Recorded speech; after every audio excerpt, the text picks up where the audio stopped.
اگلے الیکشن کو مکمل طور پر شفاف بنانے کے لیے الیکٹرانک ووٹنگ مشینوں کے حوالے سے قانون سازی ہونی تھی، جو کہ ایک انتخابی اصلاحات کے پیکج کا حصہ ہے، اور نیب کا جو تیسرا ترمیمی آرڈیننس ہے اس حوالے سے بھی قانون سازی ہونی تھی، تاکہ یہ جو کرپٹ لوگوں کے لیے ریلیف کا راستہ بند کیا گیا ہے اس کو ایک آئینی اور قانونی تحفظ دیا جائے۔ لیکن ایک بہت بڑا سیٹ بیک حکومت کے لیے یہ تھا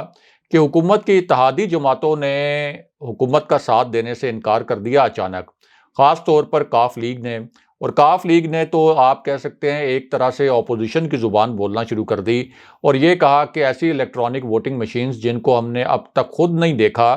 یا ہم نے ان کو خود ٹیسٹ نہیں کیا، اس کے اوپر قانون سازی کے حوالے سے ہم حکومت کا کیسے ساتھ دیتے۔ حالانکہ حقیقت یہ ہے کہ کاف لیگ اس موقع کو صرف استعمال کرنا چاہتی تھی مزید سیاسی مفادات لینے کے لیے حکومت سے، جس طرح سے اس سے پہلے بھی وہ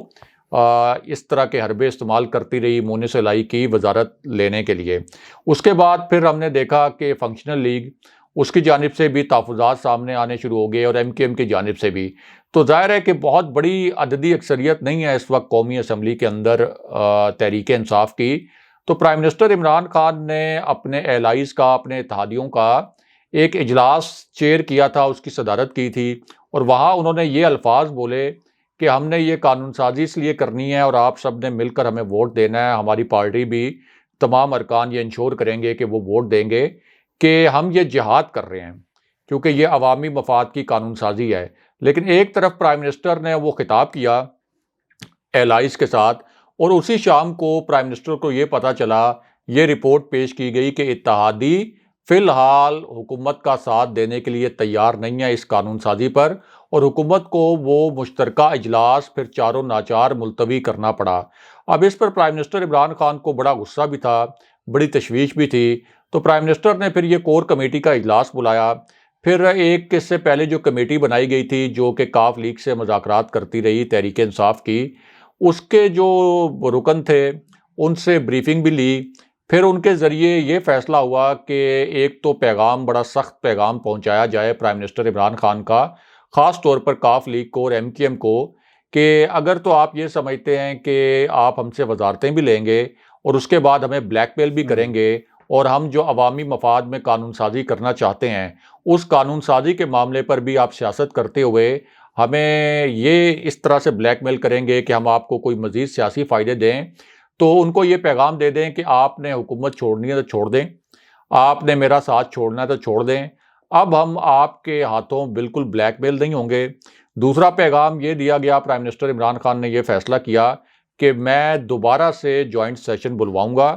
اس حوالے سے انہوں نے ڈائریکٹیوز دیے۔ اب اگلے ہفتے حکومت نے فیصلہ کر لیا کہ وہ دوبارہ سے پارلیمنٹ کا مشترکہ اجلاس بلائے گی، اور اس مشترکہ اجلاس میں جو قانون سازی پہلے نہیں ہو سکی وہ قانون سازی کی جائے گی۔ اور اس حوالے سے ہمارے ذرائع کا یہ کہنا ہے کہ اس کور کمیٹی میں پرائم منسٹر عمران خان نے جو فیصلے کیے اور جو ایک سخت پیغام پہنچایا اپنے تحریک انصاف کے لیڈرز کے تھرو کاف لیگ کو اور ایم کیو ایم کی جانب سے، تو اب کاف لیگ اور ایم کیو ایم کی جانب سے یہ یقین دہانی کروائی گئی ہے کہ جوائنٹ سیشن جب ہوگا اور اس میں قانون سازی کا معاملہ جب سامنے آئے گا تو ہم حکومت کی بھرپور حمایت کریں گے، اور حکومت اپنے نمبر بھی اب پورے کرنے کی کوشش کر رہی ہے، اور یہ انشور کر رہی ہے کہ نہ صرف تحریک انصاف کے جتنے بھی ارکان قومی اسمبلی ہیں وہ جوائنٹ سیشن والے دن موجود ہوں، بلکہ ان کے جو اتحادی ہیں وہ بھی وہاں پر موجود ہوں۔ تو پرائم منسٹر عمران خان نے ایک فقرہ یہ بھی کہا اسی اجلاس میں کہ یہ اتنی بڑی پی ڈی ایم تھی، اتنی بڑی اپوزیشن تھی، تاریخ کی سب سے بڑی اپوزیشن، سب سے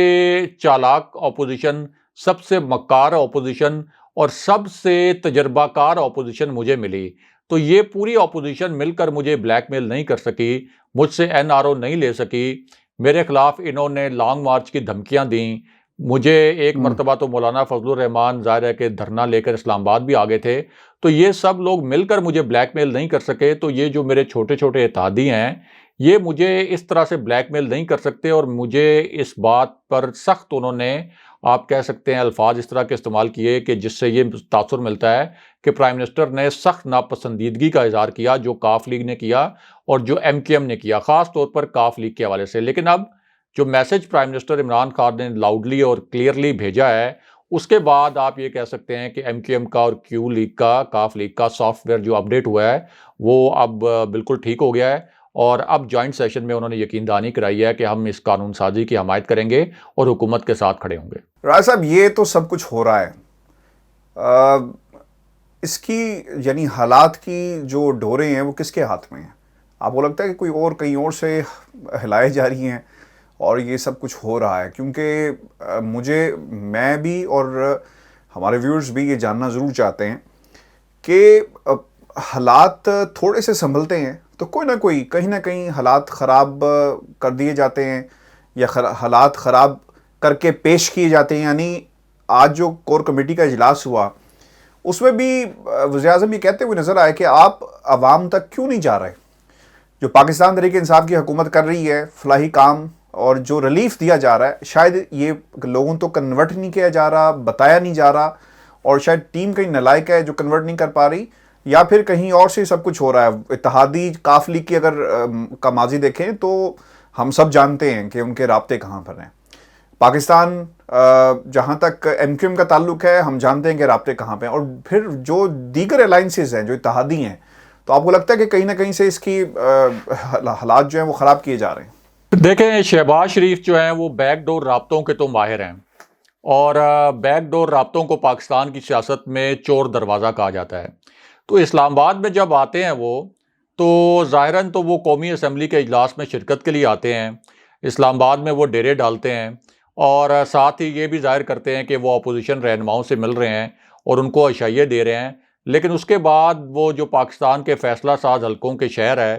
یعنی راولپنڈی، یہاں کے چکر لگانا بھی نہیں بھولتے، اور ان کی پوری کوشش ہوتی ہے کہ کوئی نہ کوئی پیغام وہ وہاں لے کے چلے جائیں اور کوئی جوابی پیغام بھی لے لیں۔ تو اس حوالے سے جو سرگرمیاں ہیں شہباز شریف کی، ان کا خود ان کو بھی علم ہے، یعنی حکومت کو بھی علم ہے، اور ان کے نوٹس میں بھی ہے، اور ان کو یہ بھی معلوم ہے کہ شہباز شریف کی چور دروازے سے ڈیل کرنے کی صلاحیتیں کتنی زبردست قسم کی ہیں۔ اور اسی پورے پس منظر میں شیخ رشید کا جو ایک سٹیٹمنٹ آیا تھا، جو آپ کہہ سکتے ہیں کہ ان سے ایک بیان دلوایا گیا تھا، وہ بیان بڑا معنی خیز تھا، کیونکہ اس بیان میں انہوں نے کہا کہ کوئی گیم نہیں ہو رہی، اور اگر کوئی گیم ہو بھی رہی ہے تو وہ ناکام ہو جائے گی، اور 5 سال پرائم منسٹر عمران خان پورے کریں گے۔ اب چونکہ نون لیگ کے قریبی حلقے اور پی ڈی ایم کے حلقے ایک سول اور ملٹری قیادت کے درمیان غلط فہمیاں پھیلانے کے لیے یہ تاثر بھی دے رہے ہیں کہ یہ جو اتحادیوں والے معاملات ہیں یا لانگ مارچ والا جو معاملہ ہے، اس کے پیچھے کوئی اسٹیبلشمنٹ ہے، تاکہ ذرا حکومت بھی کوئی ایسا اگریسو اقدام کر دے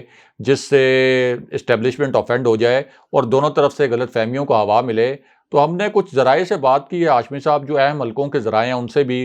پھر پی ٹی آئی کے کچھ ایسے ذرائع جن کے متعلق آپ کہہ سکتے ہیں کہ جن پر ہوش غالب رہتا ہے جوش سے زیادہ۔ تو ہمارے جو دونوں طرف کے ذرائع ہیں ان کا کہنا ہے کہ شہباز شریف کی جو ایکٹیویٹیز تھیں وہ تو ظاہر تھیں، یہ تو سب کو پتہ ہے، لیکن شہباز شریف کو اصل میں کوئی بھی ایسا پازیٹیو سگنل، کوئی مثبت پیغام جوابی نہیں ملا۔ شہباز شریف نے چکر تو بڑے کاٹے ہیں راولپنڈی کے، لیکن کوئی ایسا مثبت پیغام نہیں ملا کہ آپ لانگ مارچ کریں تو ہم اس حکومت کو چلتا کر دیں گے، یا آپ تحریک عدم اعتماد لے کے آئیں اور ہم آپ کو نمبر پورا کر کے دیں گے، یا کوئی ایسی یقین دہانی کروائی گئی ہو کہ ہم آپ کو آپ کے مقدمات میں یا مریم نواز کی کوئی نااہلی ختم کروا دیں گے یا میاں نواز شریف کی نااہلی ختم کروا دیں گے۔ تو ایک تو یہ بات ہے۔ دوسرا، جو تحریک انصاف کے ایسے ذرائع جو سنجیدہ ذرائع ہیں جن کے متعلق میں نے کہا کہ جن کے اوپر جوش کے بجائے ہوش غالب رہتا ہے، ان کا بھی کہنا ہے کہ اس طرح کا تاثر کچھ حلقے کریٹ تو ضرور کر رہے ہیں، لیکن ہمارے پاس بھی ایسی کوئی سالڈ انفارمیشن نہیں ہے، کسی قسم کی ایسی کوئی اطلاع نہیں ہے۔ ظاہر ہے کہ کسی بھی حکومت کے پاس اپنے انٹیلیجنس ذرائع بھی ہوتے ہیں، جو سول انٹیلیجنس ذرائع بھی ہوتے ہیں، تو ان کا کہنا تھا کہ ہمارے پاس کوئی ایسی اطلاع نہیں ہے کہ اس وقت اسٹیبلشمنٹ ان کو سپورٹ کر رہی ہے۔ جہاں تک اتحادیوں کا معاملہ ہے، اتحادی اس سے پہلے بھی اس طرح کے نازک مواقع پر اپنے جو شکوے شکایتیں ہیں، جتنے مرضی آپ ان کے شکوے شکایتیں دور کر دیں، وہ سامنے لے کے آ جاتے ہیں، لیکن اوورآل چونکہ حکومت کی ایک تھن میجورٹی ہے قومی اسمبلی میں، اور حکومت کے لیے یہ قانون سازی کا معاملہ بہت زیادہ اہم ہے، اس وجہ سے پرائم منسٹر عمران خان کو اس بات پر بڑی تشویش تھی کہ ان کا تو یہ ویژن تھا، اور انہوں نے یہ کہا تھا کہ میں ہر صورت میں انتخابی اصلاحات کا جو پیکج ہے وہ بھی لے کے آؤں گا، اس کے اوپر قانون سازی کرواؤں گا۔ انہوں نے یہ بھی وعدہ کیا تھا کہ ہم اوورسیز پاکستانیز کو ووٹ کا حق دلوائیں گے۔ تو اگر یہ حکومت جوائنٹ سیشن میں ناکام ہوتی ہے اپنے اتحادیوں کی وجہ سے، تو ظاہر ہے کہ پرائم منسٹر عمران خان کو تو یہ ناگوار گزرے گا۔ تو یہ وہ کانٹیکسٹ تھا جس کے اندر یہ کور کمیٹی کا اجلاس بلایا گیا تھا، اور پرائم منسٹر کی جانب سے ایک بڑا سخت قسم کا پیغام اتحادیوں کو دیا گیا۔ باقی یہ جو اسٹیبلشمنٹ کے حوالے سے کہا جا رہا ہے کہ پوری کوئی اپوزیشن کا ایک نیا موو بن رہا ہے، یہ صرف کائٹ فلائنگ ہے۔ یہ صرف اس لیے کیا جا رہا ہے تاکہ اس طرح کی جب باتیں کی جاتی ہیں تو غلط فہمیاں پیدا ہوتی ہیں، حکومتی حلقے بھی سوچنے پر مجبور ہو جاتے ہیں کہ اتنے زیادہ حلقے یہ کہہ رہے ہیں کہ اسٹیبلشمنٹ اپوزیشن کے پیچھے ہے، تو پھر وہ بھی کوئی سخت پیغام دے دیتے ہیں اسٹیبلشمنٹ کو، اسٹیبلشمنٹ پھر کوئی جوابی پیغام دے دیتی ہے۔ تو اس سے پھر یہ چھوٹی چھوٹی غلط فہمیاں جو ہیں ایک بڑی غلط فہمی کو جنم دیتی ہیں، اور پھر وہ ایک پیج والا تاثر ختم ہو جاتا ہے۔ اس لیے تھوڑا سا حکومت کو بھی اس حوالے سے تھوڑا زیادہ سمجھداری کا مظاہرہ کرنا پڑے گا، اور اسٹیبلشمنٹ کو بھی یہ سوچنا پڑے گا کہ یہ وہی پی ڈی ایم ہے، یہ وہی میاں نواز شریف کی جماعت ہے، یہ وہی مولانا فضل الرحمان ہے جو آج سے صرف 3 مہینے پہلے تک، اور یہ مریم نواز بھی وہی مریم نواز ہیں جو صرف آج سے 3 مہینے پہلے تک یہ کہہ رہے تھے کہ ہم جی ایچ کیو پر دھرنے دیں گے، ہماری فوج کے ساتھ جنگ ہے، جو یہ کہہ رہے تھے کہ ہم جنرل باجوہ پر آرٹیکل 6 کا مقدمہ چلائیں گے، جنرل فیض حمید کا احتساب کریں گے۔ تو یہ کوئی 3 مہینے کے اندر فوج کے اتنے کوئی خیر خواہ ہو سکتے ہیں کہ فوج ان کے متعلق یہ سوچے کہ چلیں عمران خان کو ریپلیس کر کے ان کو اقتدار میں لے کے آئیں؟ تو اسٹیبلشمنٹ کو اول تو کوئی سگنل ملا نہیں ہے، اور اگر کہیں کوئی غلط فہمی ہے، کوئی رنجش ہے D G I S I کی تعیناتی کے حوالے سے، تو کم سے کم ان کو یہ اپنے ذہن میں ضرور رکھنا چاہیے کہ ان کا پچھلے 3 مہینے پہلے تک کتنا فوج کے حوالے سے ایک بڑا ایگریسو سٹانس رہا، جو کہ کبھی بھی اپوزیشن نے کسی حاضر سروس فوجی قیادت پر اس طرح سے تنقید نہیں کی۔ پھر صرف فوج کی قیادت تک یہ تنقید محدود نہیں تھی، بلکہ ریاست مخالف تقریریں بھی ہوئیں، ریاست مخالف سازشیں بھی ہوئیں۔ تو اس صورتحال میں مجھے نہیں لگتا کہ اسٹیبلشمنٹ جو ہے ان کو کوئی ریلیف وغیرہ دے گی، اور اگر کہیں کوئی ایسا تاثر موجود بھی ہے، خود اسٹیبلشمنٹ کو بھی اس کو زائل کرنا چاہیے، اور یہ چیزیں میرا خیال ہے کہ ان کے ذہن میں بھی ہوں گی جو زخم لگائے گئے فوج کے اوپر بطور ادارہ جس قسم کے الزامات لگا کے، تو اتنے گہرے زخم اتنی جلدی بھلائے نہیں جاتے۔ ہاشمی صاحب، راج صاحب، پاکستان ڈیموکریٹک موومنٹ کے حوالے سے مختلف خبریں آتی ہیں، جس طرح برطانیہ کا موسم تبدیل ہوتا ہے ان کے حالات بھی بدل جاتے ہیں۔ ہم یہی دیکھتے آئے ہیں پاکستان ڈیموکریٹک موومنٹ کے پلیٹ فارم پہ، لوگ چھوڑ کے جاتے ہیں پھر آ جاتے ہیں، ایسی تاثر دیے جا رہے ہیں۔ پیپلز پارٹی کی کچھ ملاقاتیں ہوئی، بلاول بھٹو زرداری نے بند کمروں میں ملاقاتیں کی اپوزیشن لیڈر سے، جسے کہا گیا کہ جناب دیکھیں پی ڈی ایم کے پلیٹ فارم پہ ملاقاتیں ہوئی۔ حالانکہ اپوزیشن لیڈر کا بلاول بھٹو زرداری سے ملنا ایک کوئی انہونی نہیں، اور اسے منسوب کیا گیا کہ یہ پی ڈی ایم کی ملاقات تھی۔ لیکن آج جو ملاقات ہوئی بلاول بھٹو زرداری کی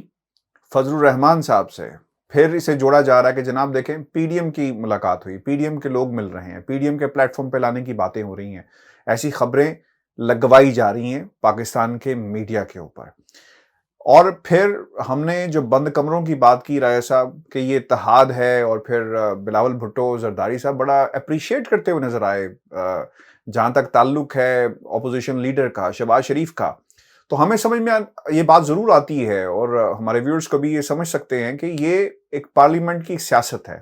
جہاں پہ قانون سازی کا راستہ روکنے کے لیے یہ لوگ ملتے رہیں گے، لیکن جب بات آئے گی فضل الرحمان سے بات کرنے کی، جب بات آئے گی مریم نواز سے بات کرنے کی، تو شاید وہاں پر پی ڈی ایم کی سیاست کا ایک ایلیمنٹ آپ کو نظر آئے گا۔ آج ایسا ہی ہوا کہ زرداری صاحب کے فرزند ملے اور پھر یہ خبریں باہر آنا شروع ہوئی، لیکن اس دن بھی یہ ہوا کہ جب بند کمروں سے باہر نکلتے ہیں بیان کچھ اور آتا ہے، اور قائرہ صاحب میدان میں آ گئے اور انہوں نے کہا کہ جناب آپ لوگ پی ڈی ایم کچھ نہیں پیپلز پارٹی کے بغیر، اور تنقید کی گئی۔ آج سعید غنی صاحب نے بھی یہی کہا ہے رائے صاحب، اور وہ یہ کہتے ہیں کہ ہم کسی بھی جماعت کا یعنی وہ جو کہتے ہوئے کہ ہم اس وقت تک ساتھ نہیں دیں گے، اور ہم کبھی وہ جسے لفظ یوز کیا انہوں نے کہ سٹپنی نہیں بن سکتے۔ تو سر یہ سعید غنی کا بیان آنا، یہ باقاعدہ انگیج کیا جا رہا ہے پی ڈی ایم کے لوگوں کو، بتایا جا رہا ہے، سمجھایا جا رہا ہے کہ جناب ہم سے کچھ امید نہ رکھنا اور ہمیں مت گھسیٹو، اور صرف پارلیمنٹ کی سیاست ہی ہم آپ کے ساتھ کریں گے۔ جی رائے صاحب، دیکھیں بلاول بھٹو کی یہ جو ملاقات ہوئی ہے مولانا فضل الرحمان سے، تو پہلے تو مولانا فضل الرحمان کو یہ طے کر لینا چاہیے کہ ان کا پہلے والا بیان ٹھیک تھا یا آج کی ملاقات ان کی زیادہ مناسب تھی؟ کیونکہ اس سے پہلے تو انہوں نے یہ الفاظ استعمال کیے تھے کہ بلاول بھٹو نے پی ڈی ایم کی پیٹھ میں چھرا گھونپا اور یہ دعویٰ کیا کہ ہماری جو نام نہاد تحریک تھی وہ نام نہاد کامیابی کے قریب تھی، لیکن عین اس وقت پیپلز پارٹی نے پارلیمنٹ سے استعفے نہ دے کر ہماری تحریک کو ناکام کر دیا۔ لیکن آج وہی مولانا فضل الرحمان بلاول بھٹو کے میزبان بنے ہوئے تھے، اور اس میزبانی کی وجہ یہ تھی صرف کہ ایک جو خاص ماحول اس وقت نظر آ رہا ہے اس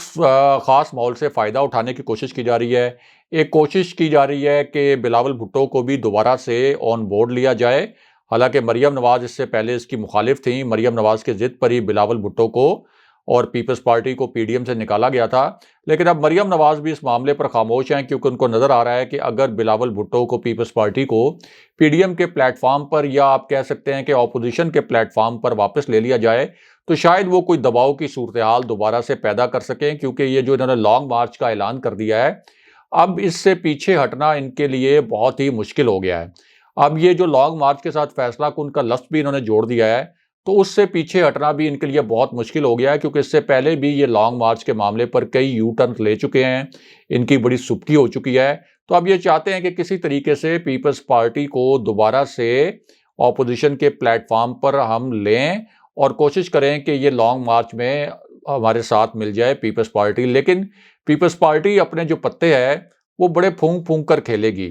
وہ بھی بلاول بھٹو نے ملاقات اس لیے کر لی مولانا فضل الرحمان سے تاکہ پاکستان کے اہم حلقوں کو یہ پیغام دیا جائے کہ دیکھیں ہمیں تو ابھی بھی اپوزیشن جو ہے وہ اپنے پلیٹ فارم پہ لینے کی کوشش کر رہی ہے، تو ابھی بھی اگر ہم ان کے ساتھ شامل ہو جائیں تو شاید کوئی ہم دباؤ بھی بڑھا سکتے ہیں، اس لیے ہماری قیادت کو کوئی مزید ریلیف دیا جائے، یعنی آصف علی زرداری کو جیسے گرفتاری کے معاملے پر پہلے بھی ٹلتی رہی ہے تو کوئی مزید ریلیف مل جائے۔ لیکن پیپلز پارٹی ان کی شرائط پر یہ جنگ نہیں لڑے گی۔ آپ دیکھیں گے کہ پیپلز پارٹی اپنی شرائط پر اگر اس نے یہ جنگ لڑنے کا فیصلہ کیا بھی، یعنی یہ ایک ایسی جنگ ہے کہ جس میں یہ اپنے قائدین کے کرپشن کے کیسز اور ان کی نااہلیاں بچانے کے لیے اور ان کی لوٹ مار کے حوالے سے جو کیسز بن چکے ہیں جو کہ عدالتوں میں چل رہے ہیں، تو ان سے جان چھڑانے کے لیے یہ جو جنگ لڑنا بھی چاہتے ہیں، تو یہ جنگ بھی Peoples Party P D M کی شرائط پر، میاں نواز شریف کی شرائط پر، مولانا فضل الرحمان اور مریم نواز کی شرائط پر نہیں لڑے گی۔ اس حوالے سے وہ اپنی شرائط پیش کریں گے۔ تو یہ جو ملاقات تھی، اس کو آپ یہ کہہ سکتے ہیں کہ ایک مومنٹم بنانے کی کوشش ضرور کی گئی، لیکن اس ملاقات سے مجھے نہیں لگتا کہ کوئی ایسا خاص فرق پڑے گا یا کوئی ایسا پی ڈی ایم کی تحریک کا یا اس لانگ مارچ کا کوئی خاص مومنٹم بنے گا، کیونکہ جس موسم میں ایک تو یہ لانگ مارچ کر رہے ہیں، ایک تو موسم کے حوالے سے ہم کہہ رہے ہیں جو خالصتاً موسم ہے،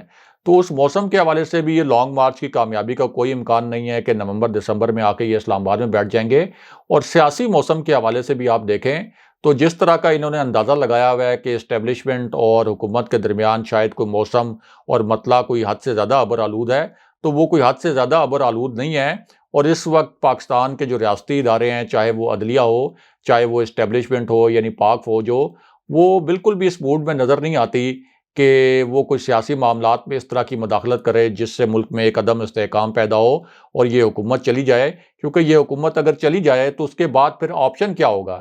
کیا آپشن رہ جاتا ہے اس کے بعد کہ آصف علی زرداری کو واپس لے کے آئیں گے جن کے دور میں اسٹیبلشمنٹ سب سے زیادہ تنگ تھی؟ کیا میاں نواز شریف کو واپس لے کے آئیں گے جو کہ تاحیات نااہل بھی ہیں اور فوج کے خلاف جو ہیں وہ چارج شیٹ بھی پیش کرتے رہتے ہیں؟ یا مریم نواز کو واپس لے کے آئیں گے؟ تو آپشن بھی کوئی نہیں ہے اس وقت عمران خان کے علاوہ۔ اور دوسری بات یہ ہے کہ اس وقت جو خطے کے بھی حالات ہیں اور ملک کے بھی جو حالات ہیں، اس میں یہ افورڈ نہیں کیا جا سکتا کہ ملک جو ہے وہ سیاسی طور پر عدم استحکام کا شکار ہو۔ تو اس لیے آپ دیکھیں گے کہ یہ جو لانگ مارچ ہوگا، یہ میرا جو خیال ہے اور میرا جو سیاسی تجزیہ ہے، یہ ایک دن کا ایونٹ ہوگا یا زیادہ سے زیادہ 1.5 دن کا ایونٹ ہوگا۔ یہ یہاں پہ آئیں گے، تقریریں کریں گے اور پھر اس لانگ مارچ کو مہنگائی مارچ کا نام دے کر واپس چلے جائیں گے اور پھر ایک نئی ڈیٹ دے دیں گے کہ ہم مارچ اپریل میں فیصلہ کن مارچ کریں گے۔ لیکن مارچ اپریل میں جب یہ مارچ دوبارہ پلان کریں گے بھی تو اول تو اس ڈیٹ کو بھی نہیں ہوگا، اور اس وقت تو حکومت کے 7-8-10 ماہ رہ جائیں گے۔ تو جب حکومت کے 7-8-10 ماہ رہ گئے ہوں تو اس وقت کوئی لانگ مارچ کا یا دھرنے کا کوئی ماحول نہیں بنتا ہے ایسا۔ اس وقت تو اگلے الیکشن کی ایک فضا ہوتی ہے اور اگلے الیکشن کی تیاریاں کی جاتی ہیں۔